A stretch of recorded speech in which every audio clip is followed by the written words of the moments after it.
本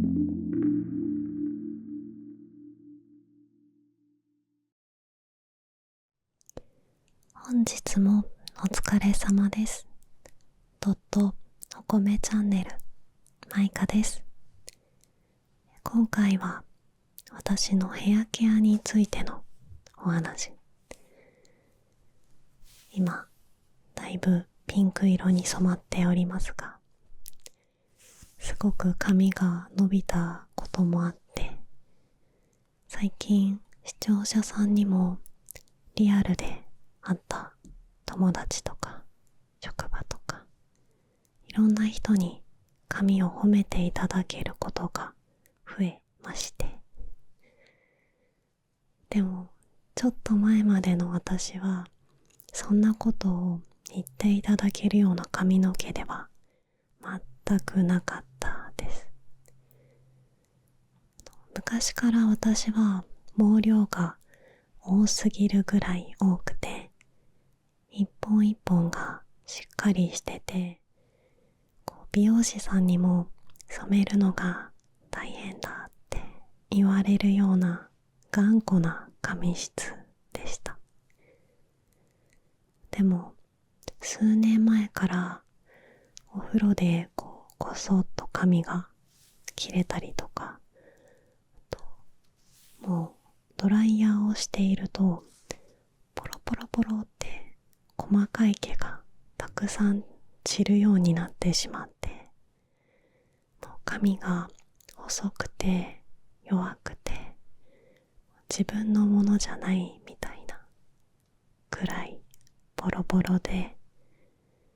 昔の半分くらいの量になってしまってました。思い当たる原因は栄養不足と無理なカラーの積み重ね。一つ前の雑談動画で食事ができなくなった時代のことを話したんだけど、髪質が変わってきたなって思ったのはその食器くらいだったから、栄養が確実に足りなかったんだろうなとは考えていて、でもそれと同時に美容師さんがちょっとカラー間違えちゃったって言って染め直しになったりとか、ある日はなんかムラがすごいできちゃったから染め直すねって言われたりとか、そういうちょっとトラブルもあったり、髪にダメージのかかることが何度か重なってしまって、何か一つだけが原因だったわけではないから、改善にすごく時間がかかったけど、ホームケアだったり美容師さんに教えていただいたことだったり、毎日本当に少しずつ積み重ねてきた結果、今では美容師さんもね、会うたびにとっても褒めてくれるくらいまで髪が復活して、なので今日はこの商品がすごいんだっていうことじゃなくて、私が髪を復活させるために毎日どんなことを意識しているのかとか、その中で実際に使っているアイテムを紹介しながら普段のルーティンをお話ししていきます。まず前提として、私の髪質は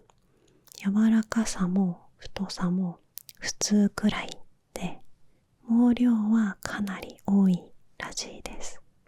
あと昔はかなり髪が頑固だったんだけど、今は色が抜けやすい髪質みたいです。そして美容院ではカラーとカットしかしてなくて、なんかツルツルになるトリートメントとか栄養入れるトリートメントとかいろんなケアがあると思うんだけど、そういうのは一切してなくてホームケアだけです。なので全くね、同じ髪質の人っていうのは存在しないと思うから、私はこうしてるよくらいの気持ちで聞いていただいて、同じ髪質の方がいたらより一層役に立つことがあるかもしれないし、昔の私みたいに髪で悩んでる方の参考に少しでもなれたら嬉しいです。では、インバス、アウトバス、その他のポイントの順番で紹介するんだけど、まずお風呂に入る直前は髪の毛をしっかり溶かしておく。髪って一日生活してるだけでも結構ホコリとか細かいのがねついてるみたいで絡まったりもあるから、そのままシャンプーをしてあまり泡立たないことあると思うんだけど、溶かすと指通りが良くなるから無理に引っ張ることも減って、髪への負担を考えると絶対に溶かす方がいいと思います。その際、私はこのウェットブラシを使ってます。前髪のセットとかヘアアレンジの際は櫛を使うんだけど、それ以外はお風呂の前もお風呂の中でも上がった後も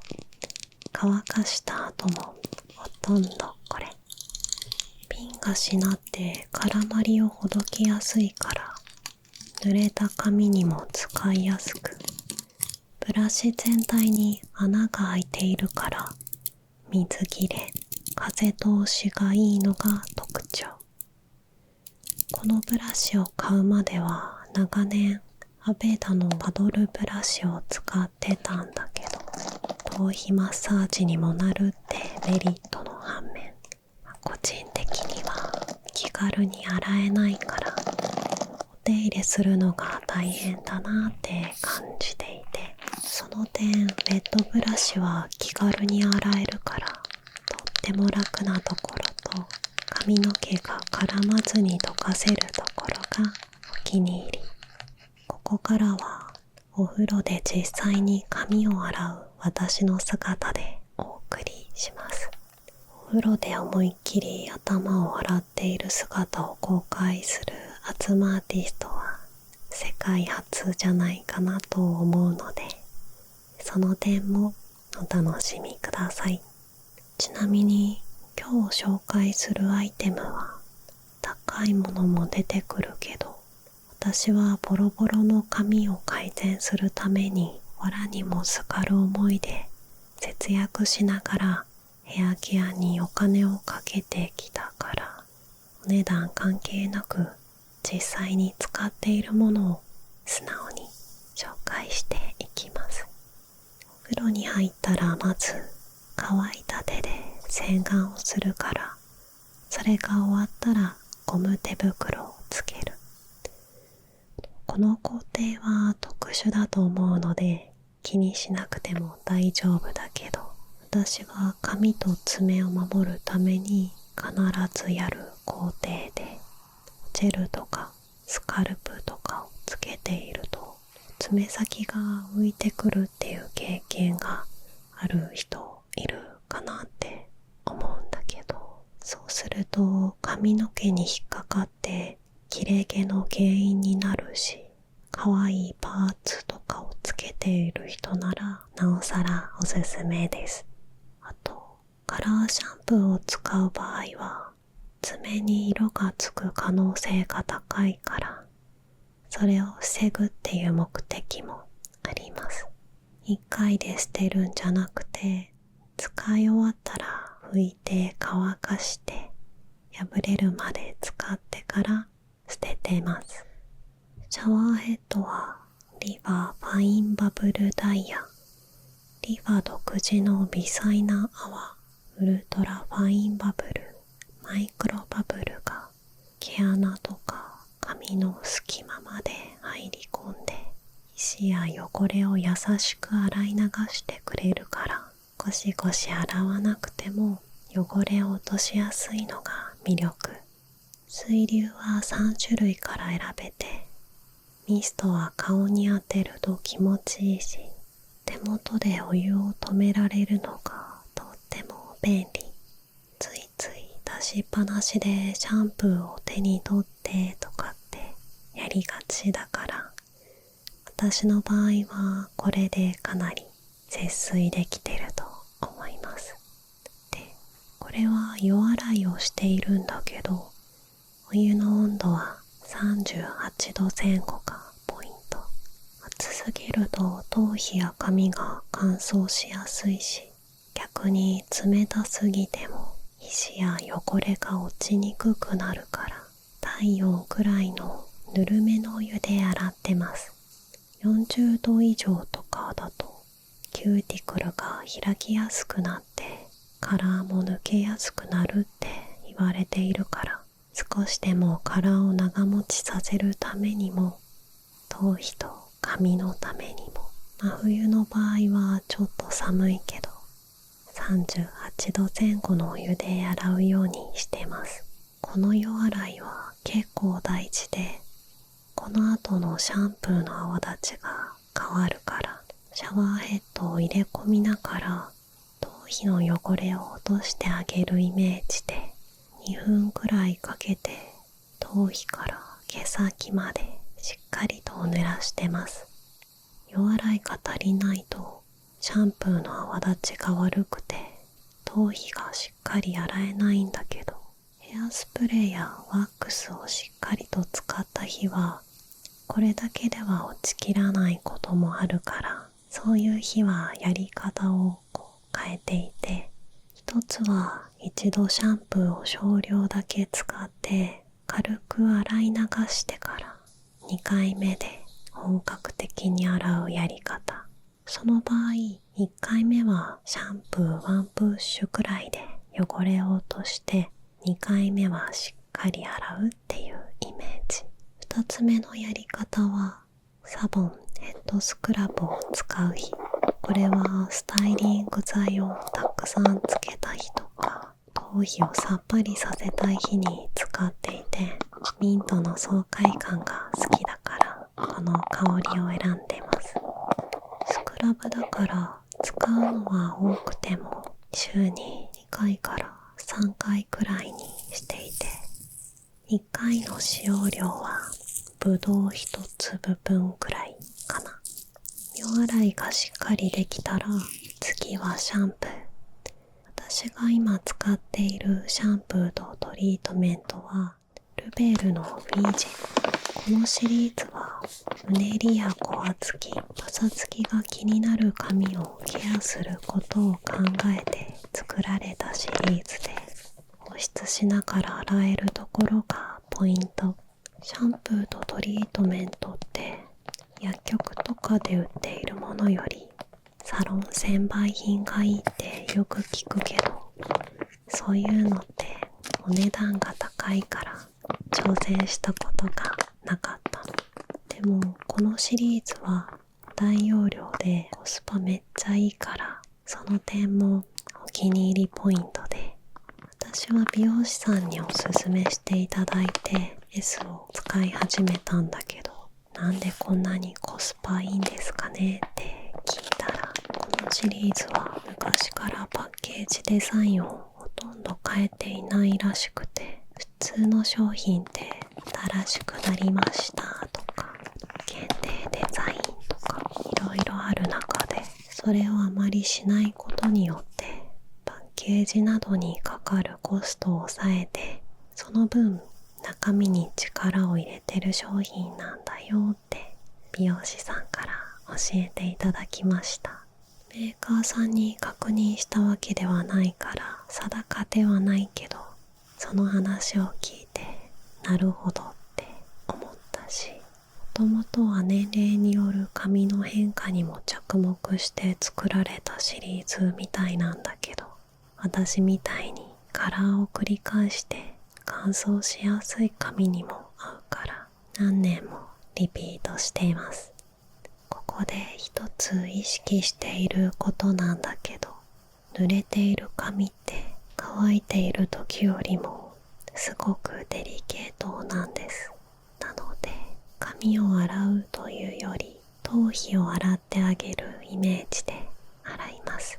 指の腹を使って頭皮を少しマッサージするように動かしながら、いろんな方向から毛穴を洗う感じで、髪の毛自体はゴシゴシ洗うというより泡を揉み込むくらい。頭皮もゴシゴシやりすぎない方がいいんだけど、ついついゴシゴシしちゃったりするから気をつけます。私は毛量が多くて髪も長いから1回のシャンプー使用量は2から3プッシュです。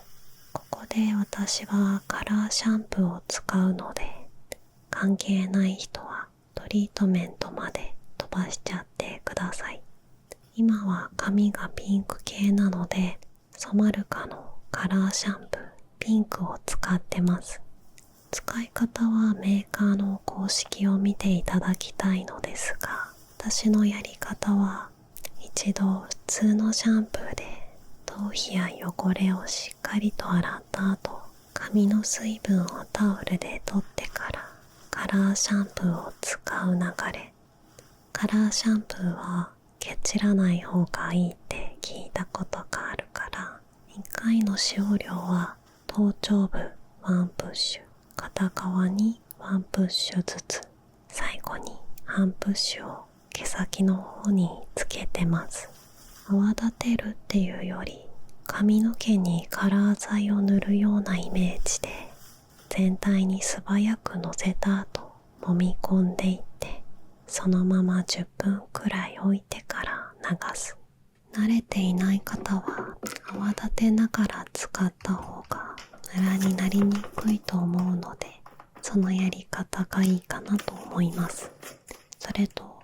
これは美容師さんにも言われたことなんだけど、美容院へ行く2週間前くらいからはカラーシャンプーを使わないようにしていて、月に入れるカラーに影響することがあるっていうことなので、そのタイミングは気をつけてます。ゴム手袋がめっちゃピンク色に染まりましたね。カラーシャンプーをしっかりと流したら、次にトリートメントなんだけど、私は日によって使い分けてます。一つはさっき紹介したビージェ、もう一つがアノブディープダメージトリートメント。ビージェは普段使いで髪のまとまりや扱いやすさを維持したい日に、アノブはダメージケアに特化したトリートメントで、補修系の成分がかなり豊富に入っているから、今日はヘアアレンジでガチガチに固めたからしっかりとケアしたいなとか、最近ちょっとパサつきが気になるなっていう日に使うことが多いです。トリートメントは頭皮ではなく毛先を中心につけて、ここでもまたさっきのブラシが登場。ブラシを通してあげると、手でなじませるよりも髪全体に均一にトリートメントが行き渡ります。その後ギュッギュッて髪を軽く握るようにしてなじませてます。するんじゃなくて押し込むようなイメージで、1回の使用量はアノブの場合ブドウ1粒分くらい、ビージェは3プッシュくらい使ってます。トリートメントをすぐ流すより少し時間を置いた方が馴染みやすいのもあるから、その間に私はブラシを洗ってヘッドマッサージをしてます。使っているのはニプラックスヘッドスパ。これは回転だけじゃなくて振動もついているから、私はローから使い始めて、その後振動を使うことが多いです。黙って自分で思っている以上に凝っていることが多いから、このマッサージがすごく気持ちよくて、何より私はこの工定をやり始めてから毎日パンパンだった顔のむくみが改善されたから、頭皮と顔が一枚の皮膚でつながっていることを実感しました。頭皮は髪が生えている場所でもあるから、髪の悩みがあるなら頭皮の状態をケアするのもすごく大事。これは陰バス専用のマッサージ機じゃないけど、乾いた髪の時に使うと摩擦で髪のダメージが気になるから、私はトリートメントで髪が滑りやすくなっている時に使ってます。髪がぐしゃぐしゃになってるけど、一応傷まないように優しく手ぐしで動線を確保してからマッサージ機を滑らせて使ってます。頭を5分くらいマッサージしたら、最後は首や鎖骨あたりもリンパを流すイメージで当ててます。これをやり始めて鎖骨のあたりが前よりすっきりとして綺麗になりました。そしてトリートメントを流す前に少しだけお湯を足して髪を揉み込むようにしてます。スキンケアでいう乳化みたいなイメージ。少量の水分を加えながら揉み込むことでトリートメントが髪全体に行き渡りやすいと言われている方法です。頭皮が荒れる原因になるので、最後は流し漏れのないようにしっかりと流してタオルで水分を取っていきます。昔は思いっきりガシガシ拭いてたんだけど、今は髪を挟むようにして水分を押し出すようなイメージで拭いてます。濡れている髪は本当にデリケートだから、ここでもできるだけ優しく扱ってあげるのが大切。この最後の洗い流しの時にチュルチュルな綺麗な髪を見るのが好きで、健康に育ってるぞって、ケア頑張ってよかったって気持ちになってます。すごい髪の毛がキラキラって輝いて見えるよね。次はアウトバスのケアについて。お風呂から出たら私はまずフェイスマスクをして、その間に急いでヘアケアをします。自然乾燥の方が髪に優しいって思っている人もいるかもしれないんだけど、そんなことはないので、なるべく早く乾かしてあげてほしいです。濡れている時間が長ければ長いほど髪はダメージを受けやすいって言われているから、私はなるべく半乾きの時間を短くするように意識してます。タオルドライした後はまたウェットブラシで優しく溶かすんだけど、この時に上から一度に溶かすと絡まる可能性が高いから、下から少しずつ溶かしていって、まず最初につけるのがリケラエマルジョンのヘアミルク。私は髪がボロボロになってから出会った美容師さんにこれを教えてもらってからもう何年も使っていて、もしヘアケア用品一つだけおすすめしてくださいって言われたら、多分これを選びます。このヘアミルクは髪の主成分でもあるケラチンなどの補修成分が配合されていて、ダメージが気になる髪の補修を考えて作られている商品。もちろんこれを使えば傷んだ髪が全部元通りになるっていうわけではないんだけど、実際に私がこれをおすすめした友達は男女問わずみんな絶賛していたから、髪の悩みがある人にはぜひ試してほしいアイテム。初めは 200ml を買っていたけど、リピートするなら 1000ml の方が断然お得です。使用量は私の場合ボトルに詰め替えているから何とも言えないけど、手のひらで500円玉くらいを3回ってイメージの量かな。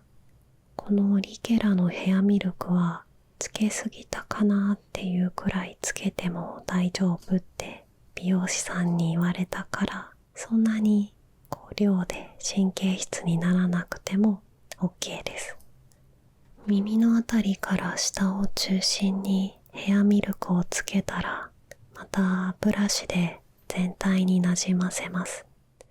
せっかくつけても一部分だけに固まってしまったらもったいないから、均一になるようにブラシを通してます。つい最近はブリーチでパサつきが気になるから、このヘアミルクの前にリケラのヘアミストも使ってます。次はヘアオイルなんだけど、最近お気に入りなのがこの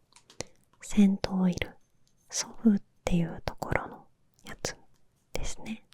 なんかいろんなヘアオイルを試しては香りがなとか重さとかまとまり感がしっくりこなかったんだけど、最近私がこれ好きそうだからってマイネーがねプレゼントしてくれたので、調べてみたらこれは他のヘアオイルと差別化ポイントが多かったから、まず UV カット機能がついているヘアオイルっていうのが結構珍しくて、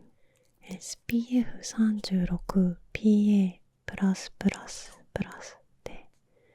髪だけじゃなくてボディにも使えるオイルなのね。髪も紫外線の影響って結構受けるから外出時にぴったりだし、髪につけた後にちょっと手に残ったオイルをそのままね腕に塗ったりしてもいいし、結構この質感はシャバシャバサラーっとしてるからベタつきにくいんだけどまとまりが出るっていうので使いやすいって評価が多かったです。あとは香りにかなりこだわっているシリーズだからいい香り、軽いね、フレグランスみたいな感覚でも楽しめるっていう意見もあって、これはフラワーシャワーっていう香りなんだけど、なんかすごい繊細で優しい香りがした、はい、このソフっていうブランドは環境や動物への配慮をコンセプトにしたビーガンブランドで、美容とサステナビリティの両立を目指しているメーカーらしいんだよね。なんかそういう考え方も私は好きだから素敵だなと思って最近のお気に入りで使ってます。はい、で他に最近使ってたのはシュワルツコフファイバープレックスボンドオイル。このオイルはブリーチ毛のために作られたシリーズで、ダメージを受けた髪を補修しながらまとまりやツヤを与えてくれるのが特徴。質感は結構トロッとしていて重め、香りはお花っぽい感じで個人的には強めの香りだなと思いました。ここで一つ気をつけていることがあって、ヘアオイルはつければつけるほどいいわけではないということ。私も昔はいっぱいつけた方が髪が守られそうって思ってたんだけど、つけすぎると逆にベタついたりシャンプーでも落ちにくくなってしまうことがあって、美容師さんからもシャンプーを3回しても泡立たないくらいだとオイルのつけすぎかもって聞いたので、私もそうならないくらいの量を意識してヘアオイルは使ってます。ライヤーの前にオイルをつけると乾きが早いと美容師さんに教えていただいたので、まとまりが欲しいときは乾かした後にも少し追加しますが、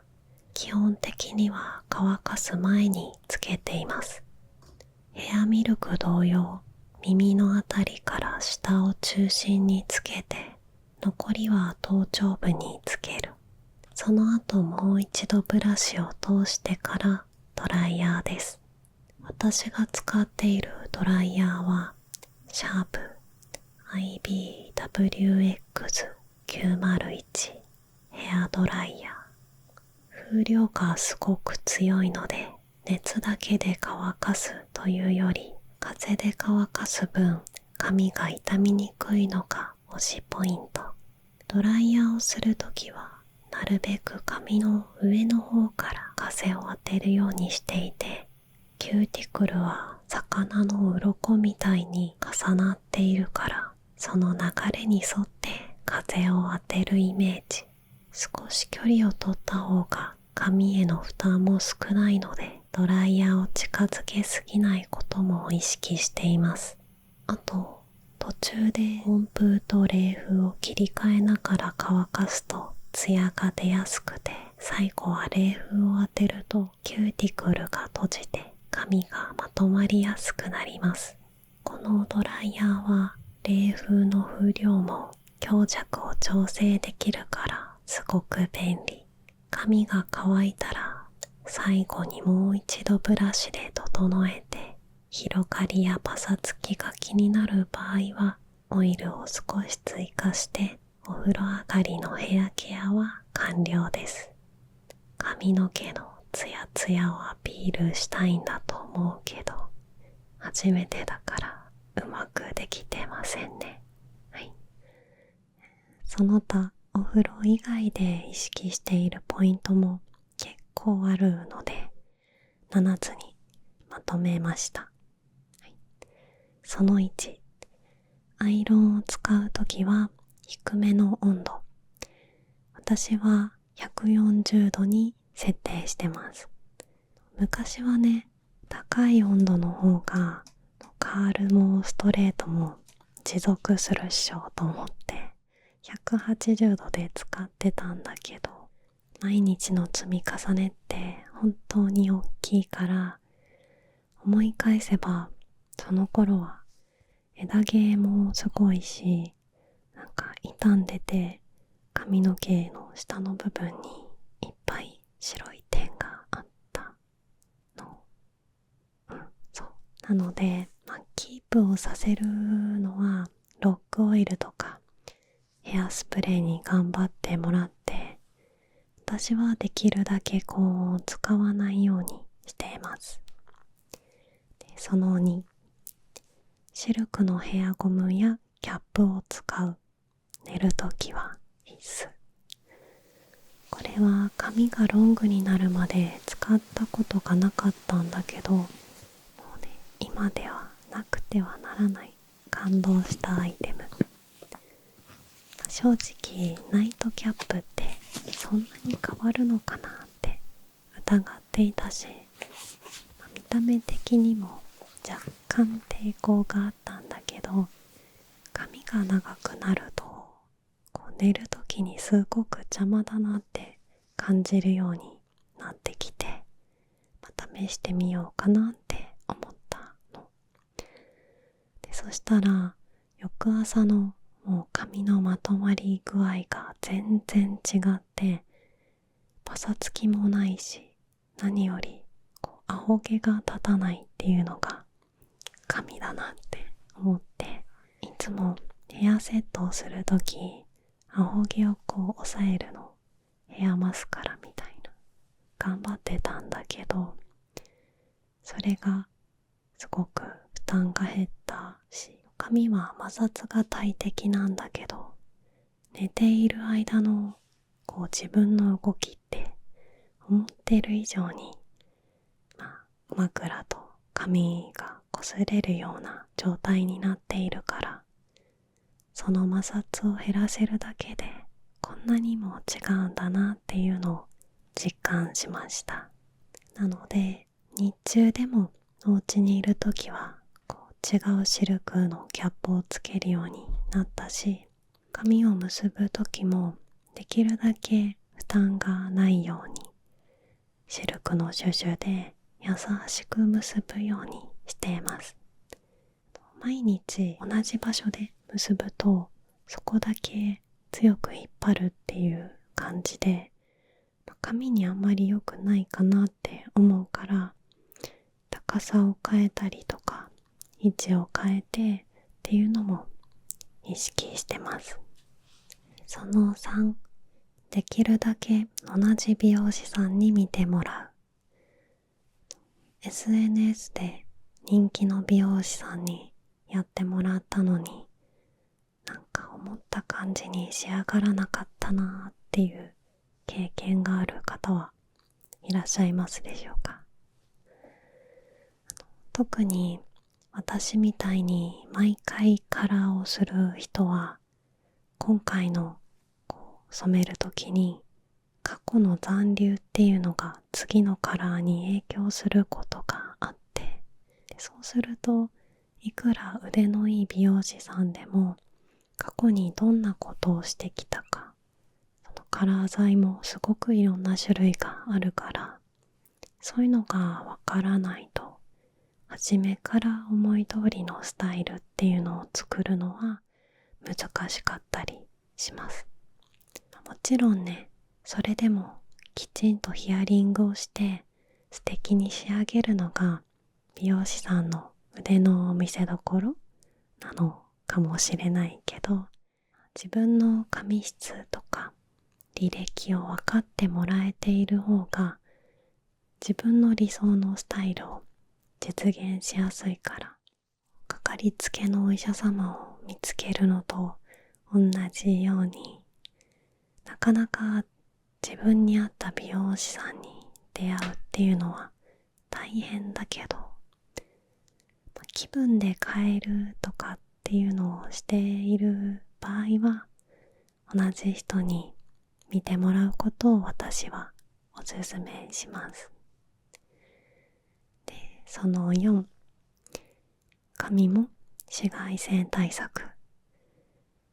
肌の日焼け止めっていうのは結構気にする人が多いかなって思うんだけど、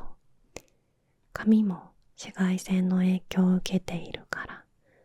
外に長時間いるときは部屋用の日焼け止めとか、これスプレーなんだけど、これはミーファのフレグランス UV スプレーっていうので、こういうのとか日傘をねちゃんと差すとか、そういうことを意識する。ちなみにこれやるとき結構むせるから、使おうとしてる人がいたらつけるとき気をつけて。と、さっき紹介したこのソフのヘアオイルは UV カットの効果がね入っているから、こういうのも活用を最近はしてます。で、その5です。ダメージを与えた日は念入りにケア。スプレーとかスタイリング剤をたくさん使った日とか、たっぷり紫外線を浴びた日とその前後はお肌をケアするのと同じように髪の毛も丁寧にケアをしてあげるようにしてます。あと入浴をすると血行が良くなるから頭皮環境を整えることにもつながるし、湯船にもできるだけ浸かるようにしてます。その6、バランスよくきちんと食事をする。これはね、髪だけじゃなくて体全体に言えることなんだけど、食べるもので体って大きく変化するよね。私自身体調を崩して食事がうまく取れなくなった時期は冒頭に話した通り本当に髪が弱くなっちゃったから、やっぱり外側からだけじゃなくて内側からのケアって大事だなって実感しました。食べないダイエットとかそういうのでその時痩せたりしても時間が経ってから髪の毛がボロボロになるとか聞いたりもするから、無理のしすぎには気をつけてください。はい、そして最後、その7、すべての情報を鵜呑みにしない。今って SNS を開けばこれがあれば全部解決とか、これで人生変わったとか、そういう言葉で溢れてるよね。もちろんその情報で救われることはあると思うんだけど、中にはその広告だったりとか PR で紹介されているものもあるし、本当にその紹介をした方には合っていたとしても自分にも合うとは限らないから、今日の私の動画もしかりです。いつもね、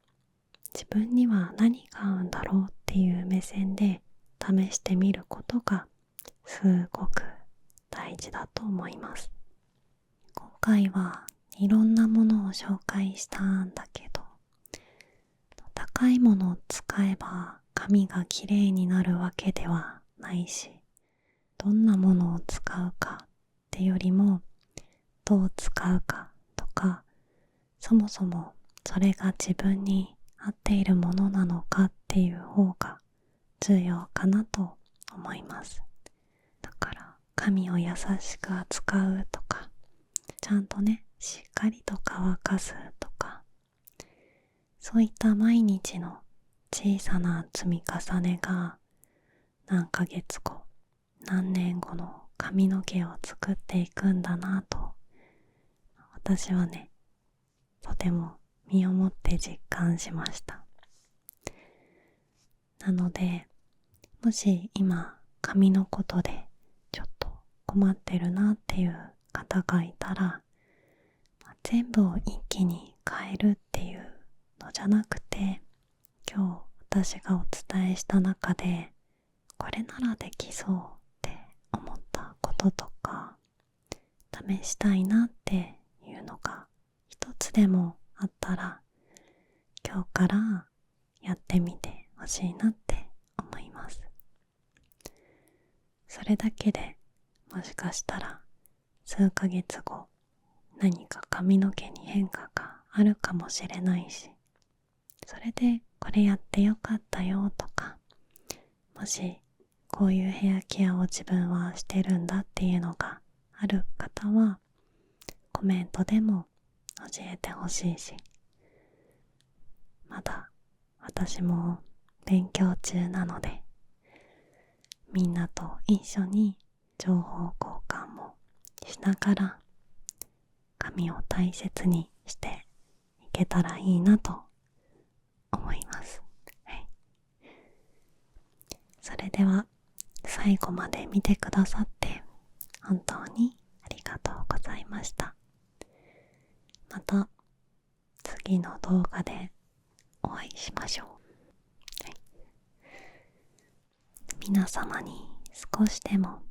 癒しをお届けできますように、ゆっくり眠れますように、そして明日も素敵な一日となりますように。それでは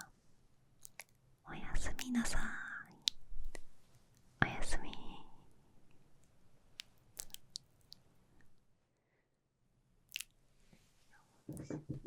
最初はグー、